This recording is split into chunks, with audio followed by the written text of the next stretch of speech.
안녕하세요. 스포츠 베스트 픽스터 스베입니다. 고배당 픽을 찾고 계신가요? 4월 3일 SSS 클래스망에 공개된 KBO 조합픽 결과입니다. 약 15배 수익 보신 분들 축하드리고요. 자, 그럼 잠시 광고 시청하고 분석 시작해볼 텐데요. 바로 분석 영상 시청을 원하시는 분들은 40초 정도 넘겨주시면 되겠습니다. 확실한 조합픽 및 주력픽을 원하시는 분들은 스베.com 링크 또는 제 채널 소개란 링크 통하여 SSS 클래스방에 참여하세요. 매일 신뢰도 높은 분석과 픽을 무료로 제공해드립니다. 현재 구독과 좋아요, 알림 설정 후 링크 통하여 연락주시면 만원 상당의 포인트 지급 이벤트 진행 중이니 많은 연락 부탁드립니다.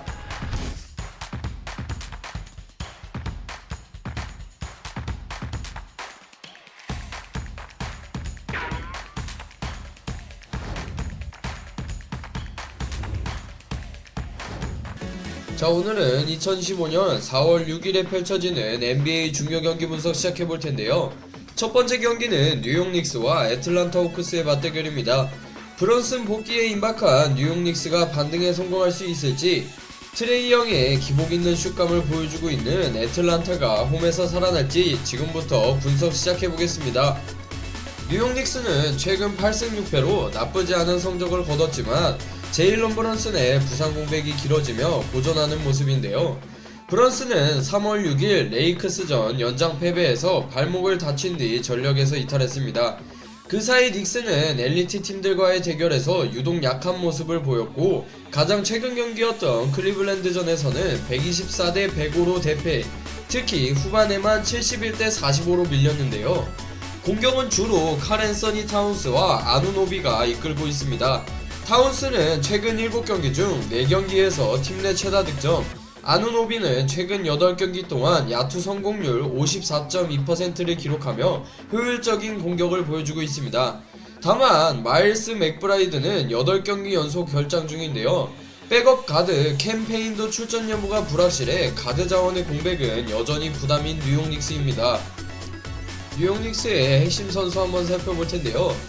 현재 타운스는 브런슨의 부재 속에 공격의 핵심입니다. 최근 25득점 이상 경기를 꾸준히 만들어내며 페인트존과 외곽을 넘나드는 공격 옵션을 보여주고 있는데요. 또한 아누노비는 안정적인 수비력은 물론 외곽에서 야투 효율까지 갖춘 선수입니다. 브런슨이 없을 때 팀 득점 리더로 5번이나 올라섰고, 최근 들어 외곽 감각이 살아나고 있어 이번 경기에서도 3점 슛이 핵심이 될 수 있는데요.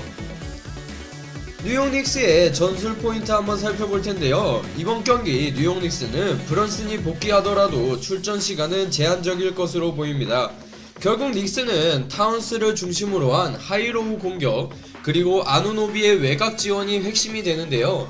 타운스가 탑에서 볼을 받아주는 하이포스트 패턴에서 조시아트가 커진하거나 리바운드 싸움에 가담하며 다양한 공격 루트를 만들어낼 수 있습니다.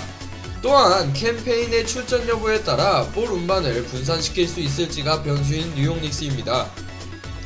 애틀란타 호크스는 3월 초 7승 2패 상승세를 탄 뒤 이후 최근 5경기에서 1승 4패로 주춤한 흐름을 보이고 있는데요. 가장 최근 경기였던 댈러스전에서는 경기 막판 5점차 리드를 지키지 못하고 3초 전에 앤서니 데이비스에게 결승 플로터를 허용하며 120대 118 패배를 당했습니다. 트레이 영은 25득점을 기록했지만 최근 3경기 야투율 33.9%로 부진한 슛감을 보이고 있는데요. 반면 오콩우는 최근 14경기 중 9경기에서 더블더블을 기록하며 골밑에서 팀의 중심을 잡아주고 있습니다. 댈러스전에서도 20득점 14리바운드로 활약했는데요. 현재 애틀란타는 동부 8위를 유지하고 있으며 향후 일정에서 올랜도 매직과 2번 맞붙을 예정이기 때문에 이 닉스전은 플레이오프 경쟁에서도 중요한 분수령입니다. 현재 애틀란타의 트레이 영은 팀의 에이스지만 최근 야투 난조와 클러치 집중력 부족이 문제인데요. 댈러스전 마지막 슛 실패를 포함 최근 몇 경기에서 경기 흐름을 바꾸는 클러치 능력이 다소 아쉬운 모습입니다.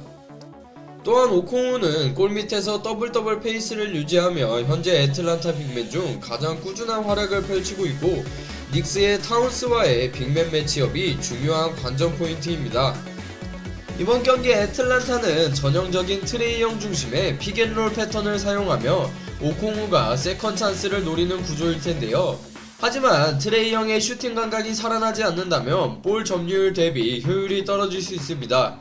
반대로 닉스 수비진이 트레이 형을 더블팀하면 외곽에 있는 디안드레 헌터가 찬스를 노려야 하는 애틀란타입니다. 이번 경기 브런슨이 복귀한다면 짧은 출전이라도 뉴욕 닉스 팀 전체의 사기와 전술적 다양성이 확실히 살아날 것으로 보이는데요. 타운스와 아누노비의 꾸준한 퍼포먼스 그리고 애틀란타의 기복 있는 슈팅 흐름을 감안할 때 이번 경기 저 스베는 뉴욕 닉스의 마엔을 예상합니다. 현재 구독과 좋아요 알림 설정하시고 스베.com 링크 또는 제 채널 소개란 링크 통하여 연락주시면 만원 상당의 포인트를 지급해드립니다. 많은 참여 부탁드립니다. 두 번째 경기는 멤피스 그리즐리스와 디트로이트 피스톤스의 맞대결입니다. 두 팀 모두 현재 분위기가 심상치 않은 상황인데요. 이번 맞대결은 어떤 결과로 이어질지 지금부터 분석 시작해보겠습니다. 멤피스는 최근 경기에서 마이애미를 상대로 108대 110 극적인 승리를 거두며 반등의 기회를 잡았습니다. 무엇보다 화제가 된 건 자 모란트의 경기 종료 직전 버저비터 슛과 그의 건 제스처였죠. 모란트는 이번 시즌 동안 꾸준한 논란에도 불구하고 최근 경기에서는 압도적인 집중력과 자신감을 보여주고 있는데요. 하지만 NBA는 그의 제스처에 대해 75,000달러 벌금을 부과하며 경고를 날렸습니다. 경기 후 모란트는 난 이미 2시즌 동안 빌런 취급을 받았고 이제는 신경 안 쓴다며 강한 멘탈을 드러냈는데요. 또 하나의 포인트는 감독 교체 이후 첫 승리라는 점입니다. 이살로 임시감독 체제에서 처음 거둔 승리로 선수단 분위기는 한층 고조되어 있는 상황일 멤피스입니다. 이번 경기에서 눈여겨볼 선수는 단연 자 모란트입니다. 최근 마이애미전에서 극적인 결승 득점과 함께 강한 임팩트를 남긴 모란트는 이번 디트로이트전에서도 폭발적인 퍼포먼스를 기대하게 만드는데요. 모란트는 시즌 내내 외부의 시선과 논란 속에서도 꾸준히 팀을 리딩하고 있으며 오늘 경기도 모란트의 클러치력에 달렸다고 해도 과언이 아닙니다.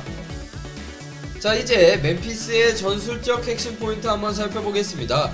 멤피스는 자 모란트를 중심으로 빠른 전환 공격과 하프코트 셋업을 병행하는 스타일인데요. 모란트는 최근 들어 클러치 상황에서 볼을 오래 소유하며 아이솔레이션, 픽앤롤, 그리고 킥아웃 패스를 통해 공격을 조율하는 모습이 자주 보입니다. 특히 데스몬드 베인이나 윌리엄스에게 한번 볼을 넘긴 뒤 다시 커딩해서 찬스를 노리는 2차 움직임이 눈에 띄는데요. 또한 수비 리바운드를 잡은 뒤에는 모란트가 단독으로 속공을 전개하는 장면이 매우 자주 연출됩니다. 모란트가 3초 안에 하프라인을 넘으면 윙에 퍼진 베인이나 로디가 오픈 찬스를 만들어주죠. 이런 빠른 전환 플레이는 멤피스의 확실한 장점인데요. 하지만 인사이드 수비에서는 약점이 분명합니다. 사이즈가 약한 멤피스는 듀렌의 골밑을 막기 위해 더블팀보다는 적극적인 헬프 디펜스를 선택할 가능성이 높은데요. 여기에 집단 리바운드로 세컨 찬스를 최소화하는 것도 관건인 멤피스입니다. 현재 디트로이트는 토론토 원정 경기에서 117대 105 완승을 거두며 6년 만에 플레이오프 진출을 확정지었는데요. 이번 경기에서는 티마 하더웨이 주니어가 23득점, 그리고 제일런 듀렌이 21득점, 18리바운드로 대활약하며 팀 승리를 이끌었습니다. 특히 듀렌은 시즌 39번째 더블더블을 달성하며 리그 정상급 리바운더로 자리매김했는데요. 감독 비커 스태프는 이 팀이 이룬 성장은 정말 특별하다며 선수단 전체에 찬사를 보냈습니다.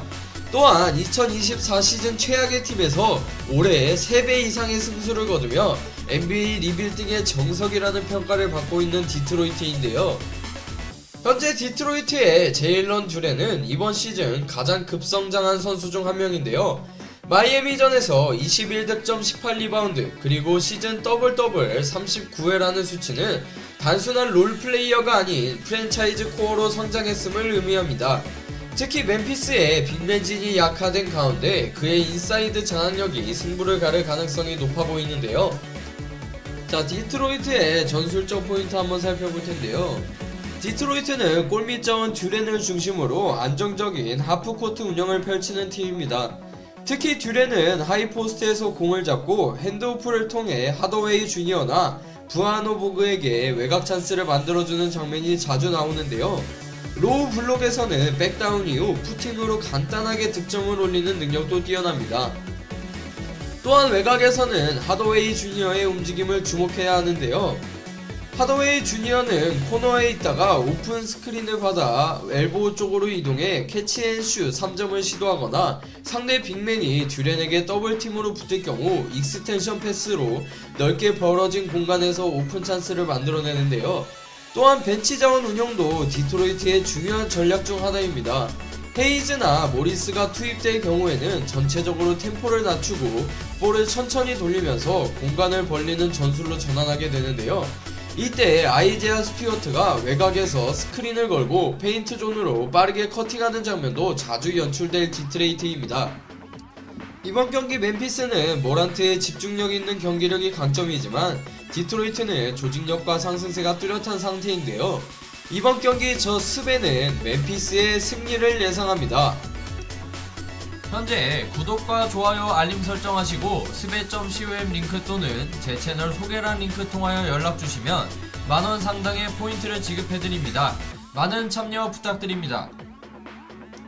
자, 마지막 경기는 미러키 벅스와 마이애미 히트의 맞대결입니다.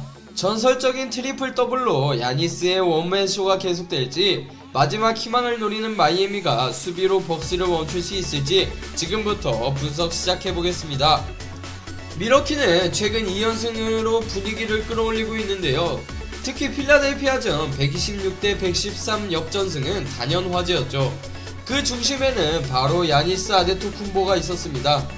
쿤보는 무려 35득점 20어시스트 17리바운드를 기록하며 NBA 역사상 전무후무한 기록을 남겼는데요. 20어시스트는 개인 커리어 하이이자 리더 부재 속에서의 리더십을 증명한 경기였죠. 수석 코치 다비넴은 이렇게 말했습니다. 위대한 선수는 주변을 함께 위대하게 만든다. 릴라드가 돌아올 때까지 야니스가 그 역할을 해야 한다라며 말했는데요. 현재 릴라드는 일주일 내 복귀 가능성이 있고 바비 포터스는 이번 경기 포함 2경기 출장 정지입니다. 또한 제리코 심슨은 여전히 손가락 부상으로 결장인 상태인 미러키인데요. 현재 미러키의 야니스는 올 시즌 30.4득점 11.9리바운드로 최근 릴라드 없이 치른 7경기 평균 7.9어시스트까지 더해지며 사실상 올라운드 슈퍼리더로 자리 잡았는데요. 릴라드의 부재 속에서도 드리블 돌파, 하이포스트 패스, 트랜지션 마무리까지 공수에서 영향력을 200% 끌어올린 상황입니다. 미러키의 전술적 포인트 한번 살펴볼 텐데요. 이번 경기 미러키는 릴라드의 결장으로 인해 야니스가 볼 핸들러와 피니셔 역할을 동시에 수행해야 합니다. 야니스는 하이픽을 받고 돌파를 시도한 뒤 코너에 있는 슈터들에게 킥아웃 패스를 보내 비즐리나 크라우더 같은 선수들이 외곽에서 찬스를 만들어내야 하는데요. 수비가 이 킥아웃을 의식하게 된다면 야니스는 그대로 골밑을 돌파해 높은 확률의 득점을 만들어내죠. 또한 브룩 로페즈는 야니스와의 픽앤롤 상황에서 외곽으로 빠지는 움직임이 특징인데요. 히트가 드롭 커버리지를 고수할 경우 로페즈는 탑에서 노마크 3점 찬스를 자주 맞게 됩니다. 그리고 미러키가 또 하나 노리는 건 바로 2차 속공 상황입니다. 야니스가 수비 리바운드를 잡자마자 직접 몰고 올라가면서 수비가 정돈되지 않은 히트를 상대로 빠른 속도로 공격을 전개할 가능성이 높은데요. 여기에 쿠즈마까지 가세한다면 쿠즈마의 투맨 게임도 기대해볼 수 있는데요. 쿠즈마가 볼을 잡고 조율하는 동안 야니스가 백도어 커딩을 시도하거나 반대로 쿠즈마가 미드레인지에서 점퍼를 시도할 수도 있는 미러키입니다. 마이애미는 직전 멤피스전 108대 110으로 자모란트의 버저비터로 통안의 패배를 당했습니다. 하지만 그 전까지 6연승으로 확실히 경기력이 올라온 상황이죠. 에릭 스포엘스트라 감독도 이렇게 밝혔습니다.